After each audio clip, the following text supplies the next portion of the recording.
નમસ્તે વિદ્યાર્થી મિત્રો, કેમ છો બધા?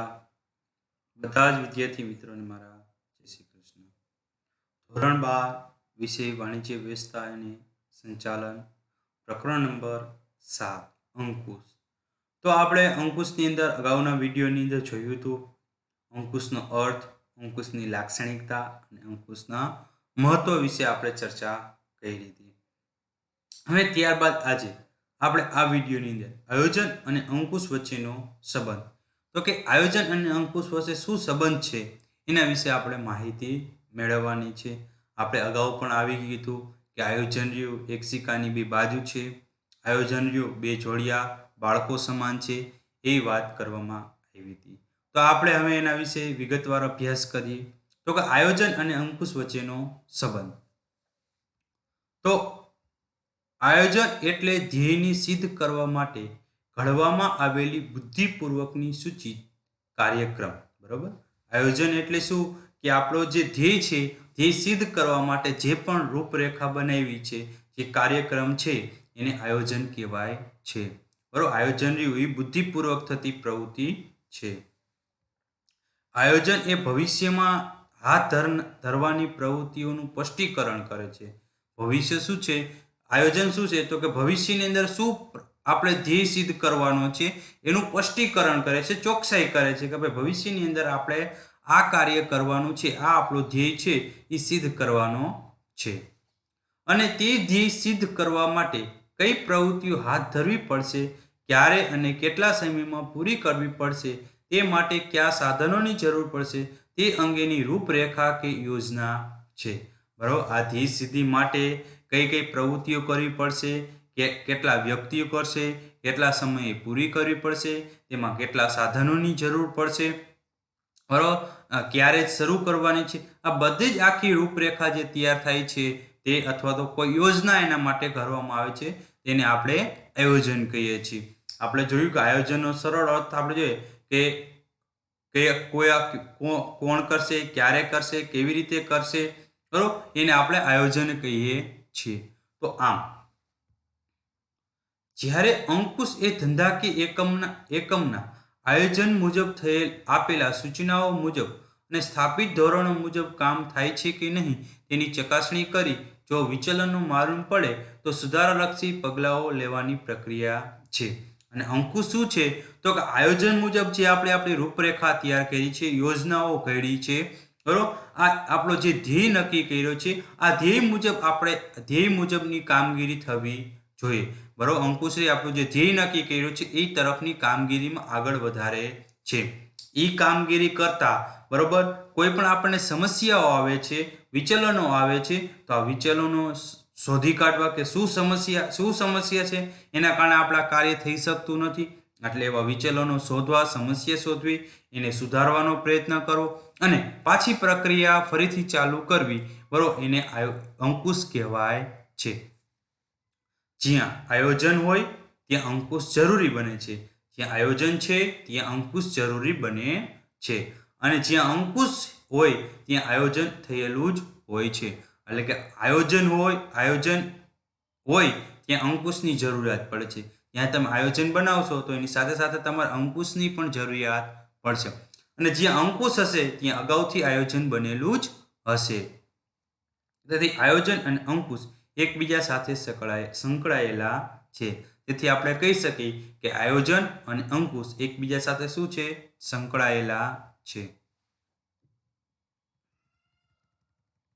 ચલો, પહેલી બાબત છે એમાં આયોજન અને અંકુશ એક જ સિક્કાની બે બાજુ છે. દરેક વિદ્યાર્થી મિત્રોએ આ પ્રશ્ન યાદ રાખી લેવો કે ભાઈ તમને કે એક્ઝામની અંદર આયોજન અને અંકુશ એક સિક્કાની બે બાજુ છે, સમજાવો, તો આપણે આ વસ્તુ એમાં લખી શકીએ પ્રશ્નનો જવાબ તરીકે. તો આ પણ એક ખાસ આપણા માટે આઈએમપી છે, તો દરેક વિદ્યાર્થી મિત્રોએ પાકું કરી લેવું. આયોજન અને અંકુશ એ સંચાલનના બે ખૂબ જ મહત્વના પરસ્પરિત આધારિત કાર્ય છે. કે આયોજન અને અંકુશ સંચાલનના બે મહત્વના કાર્ય છે, બરાબર. એમ આયોજન રહ્યું સંચાલનનું પ્રથમ કાર્ય અને અંકુશ રહ્યું છેવટનું કાર્ય છે. પણ બંને કાર્ય રહ્યા એ એકબીજા સાથે પરસ્પર આધારિત છે, એટલે એકબીજા સાથે પોતે જ સંકળાયેલા છે. આયોજનની સફળતાનો આધાર અંકુશ ઉપર છે, આયોજનની સફળતાનો આધાર કોના ઉપર છે? અંકુશ ઉપર રહેલો છે. બરોબર, આયોજનમાં આપણે જે ધ્યેય નક્કી કર્યો હોય તો આ ધ્યેય સિદ્ધ કરવા માટે અંકુશ જરૂરી છે. એટલે અંકુશ જેવું સારું હશે તો આપણો ધ્યેય રહ્યો એટલો ઝડપથી સિદ્ધ થશે. અંકુશ દ્વારા પ્રવૃત્તિઓમાં રહી ગયેલા વિચલનો શોધી સુધારાલક્ષી પગલાઓ દ્વારા તેની યોગ્ય દિશામાં લઈ જવાય છે. અંકુશ દ્વારા જે સમસ્યાઓ છે આ સમસ્યાઓ અથવા તો ભૂલો શોધવાની છે, એમાં સુધારા કરવાના છે અને પાછી પ્રવૃત્તિને યોગ્ય દિશામાં આગળ આપણે લઈ જવાની છે. એટલે કે આપણે ધ્યેયની દિશામાં લઈ જવાની છે.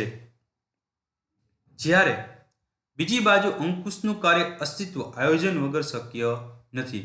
કે અંકુશ રહ્યો એ આયોજન વિના શક્ય નથી. આયોજન હોય તો જ અંકુશ હોય. અંકુશ અલગથી કામ કરી શકતું નથી. એટલે આયોજન વિના અંકુશનું અસ્તિત્વ કાંઈ નથી. કારણ કે અંકુશના કાર્યમાં આયોજનના લક્ષ્યાંકો સિદ્ધ થાય છે કે નહીં તેની ચકાસણી કરવામાં આવે છે. બરોબર, એટલે અંકુશ શું છે કે આયોજન મુજબ આપણે જે ધ્યેય નક્કી કર્યો છે, લક્ષ્યાંક નક્કી કર્યો છે એ મુજબ કામ થાય છે કે નથી તેની ચકાસણી કરે છે, એની સમસ્યાઓ દૂર કરે છે. એટલે જ આયોજન ન કર્યું હોય તો અંકુશના કાર્યની કોઈ જરૂરિયાત રહેતી નથી. એટલે જો તમે આયોજન ન બનાવ્યું હોય તો આપણે અંકુશ બનાવી શકીએ નહીં.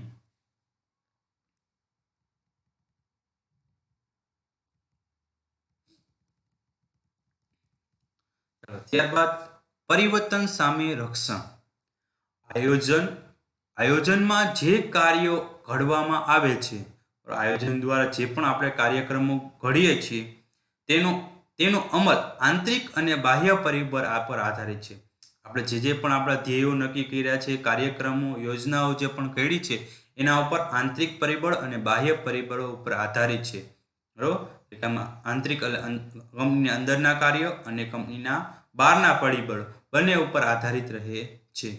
આંતરિક પરિબળો ઉપર નિયંત્રણ લઈ શકાય છે, જે કંપનીના નાણાકીય વિભાગ, ખરીદ વિભાગ, વેચાણ વિભાગ. બરોબર, આ જે આંતરિક પરિબળો છે, આંતરિક કાર્ય છે એના ઉપર નિયંત્રણ રાખી શકાય છે. જ્યારે બાહ્ય પરિબળો જેવા કે સરકારની નીતિ, હરીફાઈ, તેજી મંદી, કાચા માલની અછત, લોકોની અભિરુચિ, ફેશનમાં પરિવર્તન વગેરે માટે અંકુશ જરૂરી બને છે. બાહ્ય પરિબળોને સમજી તેના અનુસાર સુધારાલક્ષી પગલાં લઈ આયોજન અનુસાર કાર્ય થાય તે જોવાનું કાર્ય એટલે કે અંકુશ. આમ આયોજન અને અંકુશ પરિવર્તનો સામે રક્ષણ પૂરા પાડે છે. એટલે કે આંતરિક પરિબળો અને બાહ્ય પરિબળોની અંદર જે ફેરફારો થાય છે, બરોબર, એ મુજબ આપણે અંકુશ અને આયોજનની અંદર ફેરફાર કરવા પડે છે. આમ અંકુશ અને આયોજનમાં જે ફેરફાર કરી છે તો સામે જે આપણો જે સમસ્યાઓ છે એના સામે આપણે રક્ષણ પૂરું પાડી શકીએ છીએ. એટલે આમ આયોજન અને અંકુશ પરિવર્તનથી બરોબર આપણે આવનારી સમસ્યાઓ સામે રક્ષણ મેળવી શકીએ છીએ. અંકુશ માટે આયોજન પૂર્વ શરત છે. અંકુશ માટે આયોજન રહે એ શું કહેવામાં આવે છે? પૂર્વ શરત સમાન છે. ધંધાકીય એકમમાં ધ્યેય સિદ્ધિ કરવા યોજનાઓ ઘડવાનું કાર્ય આયોજનનું છે. આયોજન મુજબ પ્રવૃત્તિઓ થાય છે કે નહીં એ જોવાનું કાર્ય કોનું છે? અંકુશનું છે. એટલે કે આપણા ધંધાના જે ધ્યેયો રહ્યા એ કોણ નક્કી કરે છે? આયોજન. બરોબર, અને આયોજન મુજબ કામ થાય છે કે નથી તે જોવાનું કાર્ય કોનું હોય છે? અંકુશનું છે. તો અંકુશના કાર્યમાં આયોજનનો ધોરણો સાથે કામગીરીના પરિણામો સરખાવવામાં આવે છે. એટલે કે અંકુશ દ્વારા જે આપણે આયોજન કર્યું છે એ મુજબ કામ થાય છે કે નહીં એની સરખામણી પોતે અંકુશ કરે છે. અને વિચલનો કે સમસ્યા આવે, સમસ્યા જણાતા સુધારાત્મક પગલાઓ લેવામાં આવે છે. આમ અંકુશના કાર્ય માટે આયોજન એ પૂર્વ શરત છે. કે અંકુશના કાર્ય માટે આયોજનની પૂર્વ શરત છે. આયોજન એ અંકુશનો જન્મદાતા છે. આયોજન રહ્યું એ અંકુશનો જન્મદાતા છે. કારણ કે આપણે અગાઉથી જ એ ડેફિનેશન સમજી ગયા. કારણ કે જ્યાં આયોજન હોય છે ત્યાં અંકુશ હોય છે. જ્યાં આયોજન નથી હોતું ત્યાં અંકુશ નથી હોતું, ત્યાં આયોજન અગાઉથી જ નથી હોતું. એટલે કે આયોજન એ અંકુશનું જન્મદાતા સમાન ગણાય છે. આયોજનને કારણે જ અંકુશના કાર્યનો જન્મ થાય છે. આયોજન થાય છે તો જ અંકુશ આપણે રાખી શકીએ છીએ. જો આયોજન નથી થતું તો કાંઈ અંકુશની જરૂરિયાત પડતી નથી. આયોજનમાં નક્કી થયેલી પ્રવૃત્તિ ઉપર અંકુશ રાખવાનો હોય છે. આયોજનોમાં નક્કી થયેલી જે પ્રવૃત્તિ કાર્યક્રમો છે એના ઉપર અંકુશ રાખવાનો છે. તેથી આયોજન વગર અંકુશનું કાર્ય અસ્તિત્વમાં આવી શકે નહીં. કારણ કે આયોજન ન બને તો કાંઈ અંકુશની જરૂરિયાત પડતી નથી. આ હકીકતોને ધ્યાનમાં રાખી આયોજનને અંકુશનો જન્મદાતા તરીકે ઓળખવામાં આવે છે. આ બાબતને ધ્યાનમાં રાખીને કહી શકાય આયોજન રહ્યો એ અંકુશનો જન્મદાતા સમાન છે. તો અહીંયા આપણે આયોજન અને અંકુશ બંને વચ્ચે કેવો સંબંધ છે એના વિશે આપણે અભ્યાસ કર્યો.